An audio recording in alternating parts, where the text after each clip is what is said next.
Okej.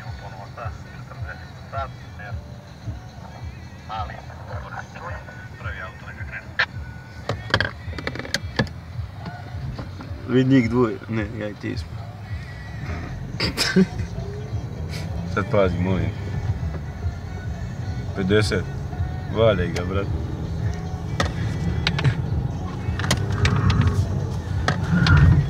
Pazi, čuvaj! Dobar si! Nije loše. Ne prekidi. Beograd je čak i prve brzini vrlo lako počinje da škripe gume i da auto gubi onu zadato putanju. Ima sljedeći 40. Pa koliko ti imaš memorije, bo? Ma jem ekstern, Au. pa polako. Dobro si, dobar. A? Full. A? Kad ja vozim skroz je okej. Pazi ovo. Sad znam zašto neki ljudi ne sednu sa mnom u autu. Što ste rekli? Vidi, možete gledati?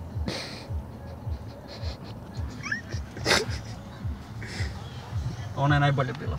A? Definitivno.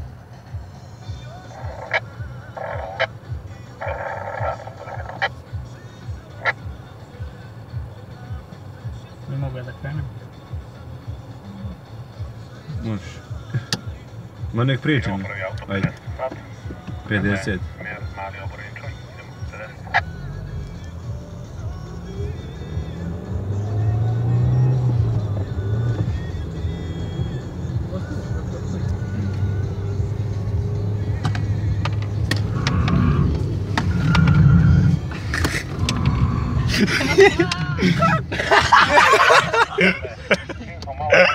Brisaču!